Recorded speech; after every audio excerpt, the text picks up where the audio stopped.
in real life. In 2013, researchers did a big study on salespeople. They wanted to know when, in 1921, a Swiss psychiatrist named Carl Jung wrote two words into history: introvert and extrovert. Two labels, two paths. And for the next 100 years, the world used them to define nearly every human. But now, science says, most of us are neither. We're ambiverts, people who shift between quiet and loud, focus and flow, silence and spotlight. Think about it. Maybe you've been told you're too quiet, or you're too loud, you're shy, or you're too much. But what if you were just right, in ways that science only now understands?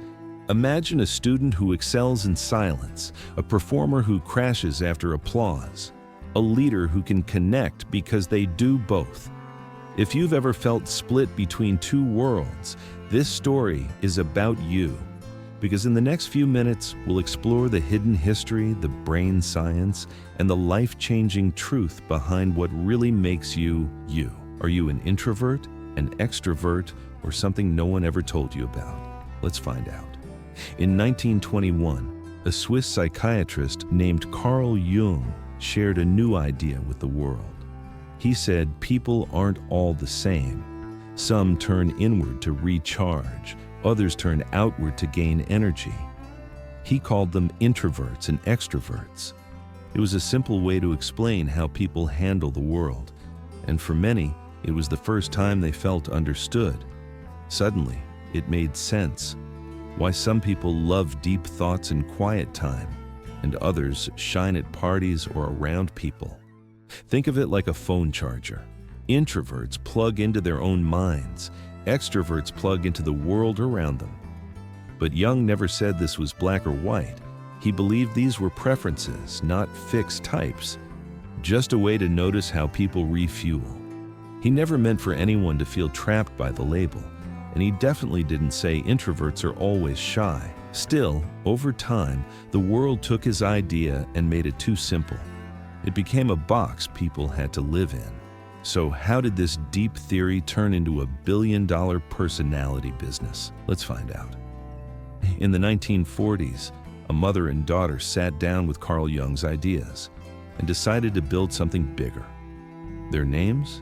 Catherine Briggs and Isabel Myers. They weren't scientists, but they had one goal: help people understand themselves and each other. So they created the Myers-Briggs Type Indicator, the MBTI. By the 1960s, the MBTI had taken off. Schools used it, big companies used it. Soon, millions were typed: INFP, ENTJ, ISFJ, and more. It was like zodiac signs, but with psychology stamp. People wore their letters like a badge. You're an introvert? You must hate parties. But behind the scenes, scientists were not all convinced. Around the same time, a man named Eysenck had a different idea. He wasn't just looking at behavior, he was digging into the brain. Eysenck believed biology, not just preference, shaped who we are. Your nerves, your chemicals, your brain's comfort with stimulation. And suddenly, introversion and extraversion weren't just personality types. They became something measurable. Now, there were two stories. One based on self-reflection, the other based on science. So, what did biology actually say? In 1967, psychologist Hans Eysenck made a bold claim. What if introverts and extroverts don't just act differently? What if their brains are wired differently? He called it the arousal hypothesis. According to Eysenck, introverts already have high brain activity. Their minds are always on, so too much noise, light, or people, it overwhelms them fast. But extroverts, their brains are quieter. They need more stimulation to feel alive, more sound, more action, more energy.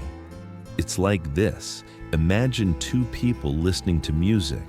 One hears it blasting at volume 8, the other barely hears volume 2. So one turns it down, the other turns it up. This wasn't just about preference anymore. It was biology, brainwaves, chemistry, hard science. But Eysenck's theory didn't end the debate, it deepened it. Because now scientists started asking, is personality shaped more by your genes or your life? Nature versus nurture was back on the table, and yet there was still something missing. A model that didn't put people in two boxes, but explained the spectrum in between. So what came next? In the 1970s and 80s, another mind stepped into the spotlight, Jeffrey Gray. While others talked about introverts and extroverts, Gray asked a deeper question: what drives us? He introduced two systems in the brain, the BAS, Behavioral Activation System, and the BIS, Behavioral Inhibition System.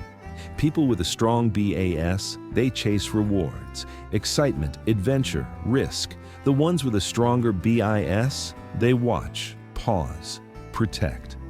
They think twice before jumping. It wasn't just about quiet or loud anymore. It was about sensitivity. Some people feel the rush of reward more intensely. Others feel the risk more sharply. Imagine two friends in a casino. One pulls the lever all night chasing the jackpot. The other watches, calculating every move. Both are reacting to the world, just in different ways. Gray's model showed that personality is a dance between wanting something good and avoiding something bad. Even today, BIS/BAS research shapes how we understand the brain, but still, it didn't solve the puzzle. Because more and more people began to ask, what if I'm both? So, how did psychology finally embrace the spectrum? In the 1980s and 90s, scientists took a new path. They built a new personality model called the Big Five. And in that model, extraversion became one of the core traits.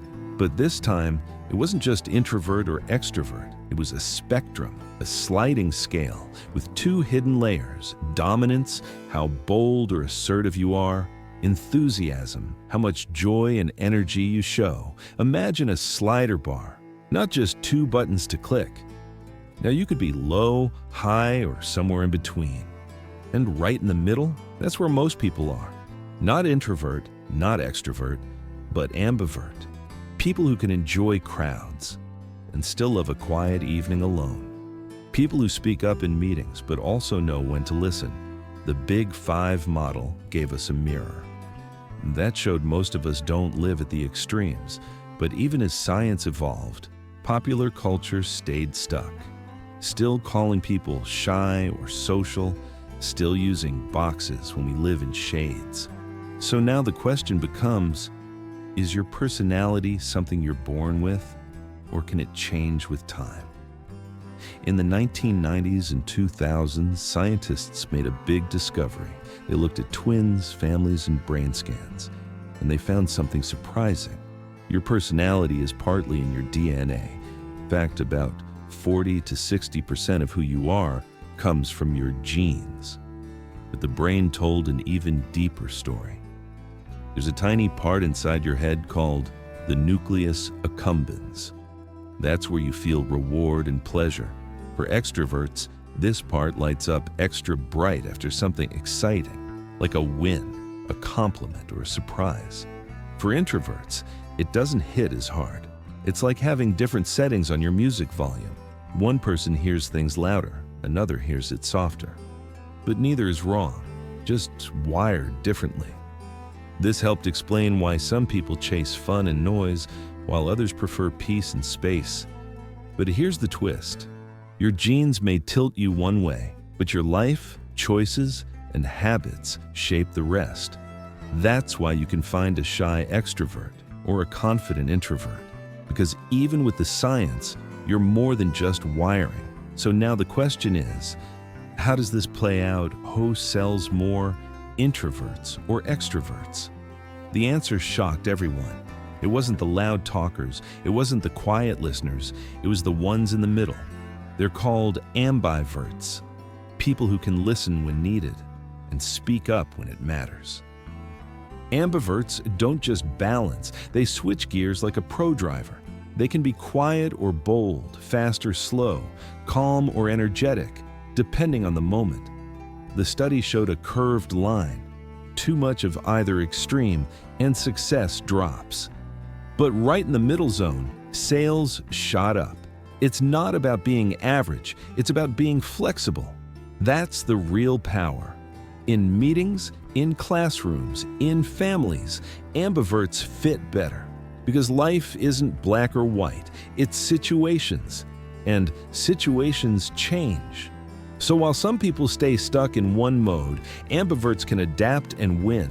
And here's the best part. Most people are ambiverts. You might be one too. But now the real question is, can your personality shift depending on the day? In 2020, the world shut down. People stayed home. No parties, no crowds, no noise. For extroverts, it was like locking sunlight away. They felt tired, sad, and lost their spark. But introverts, many were already used to quiet routines. They kept going, slow but steady. Still, even extroverts found ways to survive. They got tiny social doses, on Zoom, on phone calls, enough to stay afloat. Here's the twist. It's not just about being born a certain way. It's about how your day shifts your mood. Sleep, caffeine, tasks, culture, stress, all of these can pull your behavior in different directions. So yes, your personality has a tilt. Maybe you lean more outgoing or more quiet. But what really matters are the levers around you, the ones that move you up or down, in or out. In the end, you're not stuck in one box. You're a person with a core, but also with the power to shift, stretch, and change. Who are you really? When the world around you changes, the biggest truth? You're not a box. You're not just an introvert or an extrovert. You are a spectrum, and you have flexibility. Some days you're quiet. Other days you shine in a crowd. That's not being fake. That's called energy management. It's not about being shy or loud. It's about knowing when to step forward and when to rest back. You're born with a certain tilt, but you also have levers you can use: sleep, stress, space, people. These things shape you every single day. From Jung's first idea in 1921 to what we saw during the pandemic, the story has come full circle. We now know most of us are ambiverts. We bend, we adapt. We don't fit just one label. So here's the secret. Your personality isn't a prison. It's a system. It has rules, but it also has wiggle room. And you can train it. You can use it. You can make it work for you. This is the real story of introverts, extroverts, and ambiverts. Just because someone gave you a label doesn't mean you're stuck with it. Your label is not your limit. It's just a small part of a much bigger story. When you know your tilt, you know how to thrive. You know when to rest, when to connect, and when to take control.